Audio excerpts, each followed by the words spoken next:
Thank you. Do you have any other questions? Yeah, sure. Yeah. Thanks a lot. Sorry. And again, sorry, there's a Human Rights Council election, so it's...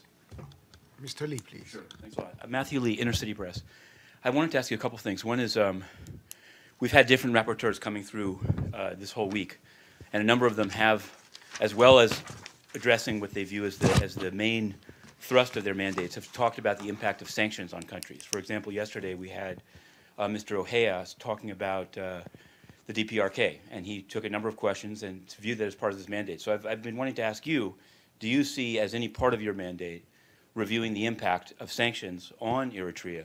And also, I've heard complaints from I guess you could call them government supporters. Some of them are in the country, some are not in the country, saying that you didn't listen to them, that your office was not willing to listen to the other side of the story. So I wanted to know, do you contest that? What's been your communications on that, and what do you make of the? I heard you introduced as the former member of the panel of inquiry, or I may be saying it wrong. And yes. I know that yes. You're saying it wrong. Okay, then say what it is. It is a member of the former Commission of Exactly, Inquiry. but I'm saying as you're I actually was listening as, not as you said it, but as you were introduced. I think we can go back to the video. If you can, I know that there was some controversy in the third committee as to how, in what capacity you would speak, and I just wonder why in this press conference, if you are uncontestedly the special rapporteur on Eritrea, why that wouldn't be your main self-description. But that's really more bureaucratic. I wonder, what would you say to those who say you didn't listen to, quote, the other side, and do you consider the impact of sanctions as part of your mandate? I really believe that there is an arms embargo and not really sanctions in terms of what Eritrea is, what is imposed on Eritrea. This is not part of what I monitor. The arms embargo is monitored by others, and it doesn't fall in the context of what I do as a special rapporteur. Now, I'm not too sure whether you're asking me about communication with regards to what came to the Commission of Inquiry. Or I think as a special rapporteur, I guess I'd say it to you that way. Do you feel, I'm just telling you there, and I'm sure you can find them online as well, there are many complaints. I mean, obviously, every rapporteur is attacked by somebody, but there are many people, Eritreans, who say that you did not listen to another side. So how is it that you, as a rapporteur, are open to communications from different sides? The mandate of the Special Rapporteur on Eritrea is open to everyone who would like to engage with the mandate in a constructive manner. And whenever in fact, I do encourage contact with the mandate, and I do respond, if not personally, somebody does respond on my behalf to all those who get in touch with the mandate of the Special Rapporteur. So maybe you are referring, if I may, to a campaign of about 45,000 communication, which was sent to the Commission of Inquiry.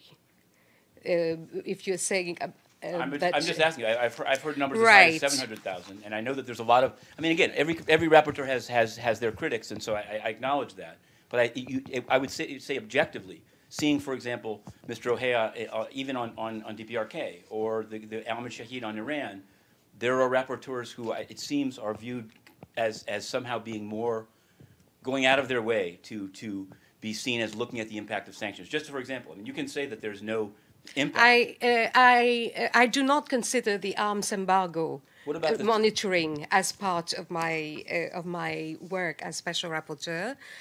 Just to probably, the controversy of in what capacity I'm speaking today, I have been introduced yesterday by the chair of the third committee when I gave during the interactive dialogue as a member of the former Commission of Inquiry on Eritrea.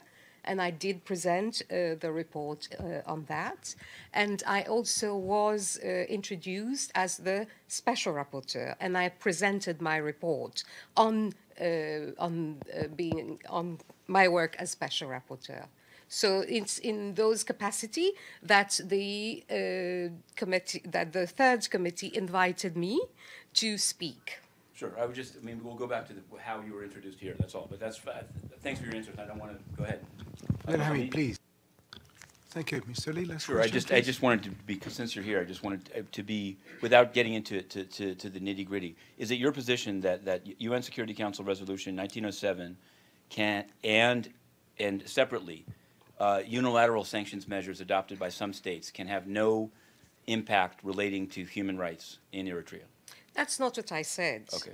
I said the arms embargo imposed. Right, and I asked about that, sanctions. yes, and that's how I'm responding to you, because for me there is an arms embargo.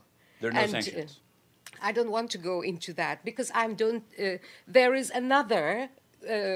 another body dealing with that. There is another special rapporteur which deals specifically with this aspect. And I personally feel that there is enough on my plate to investigate at this point. And I'll continue, hopefully, if that falls in the, in the purview, to look at all which would have impact, everything which has impact. So I guess my question would be, to better understand the UN Special Rapporteur system, your colleague that covers DPRK, Thomas Ohea Quintana, who was here yesterday, not only said that he met with the group of experts of sanctions on the country to try to explore whether there would be any type of humanitarian or human rights impact, but he also answered questions about unilateral sanctions taken by states outside of the UN system on the country. So you're saying, I guess each rapporteur can just do it any way that they want. Yes, each rapporteur. So why do you make the choice that you make? Each rapporteur looks at his or her mandate according to what is given to him or her by the Human Rights Council, and as independent mandate holders and special procedures mandate holders, we each one looks at the issues they wish to investigate in terms of what is the most important and what has the quickest impact, or I would say the highest impact on a set of human rights. And this is open to the special rapporteur to decide. But what would you say to someone that would say that, for example, Ahmed Shahid tries to look at the impact of sanctions on Iran as a way to try to get entry into the country and to sort of smooth the waters, and the same may be true as the rapporteur on DPRK? Do you think that your decision to say that there are no impacts or to equate all the sanctions with an arms embargo has the impact? Does it make it more or less likely that you could have access to the country? Sir, yes. Please do not put words in my mouth which I haven't said. It's very simple. I haven't said sanctions have no impact. I haven't dealt with that. So please don't say I'm saying that sanctions have no impact, right? What I said was sanctions and you said arms embargo. It's okay. That's I'll put my Hamid, please.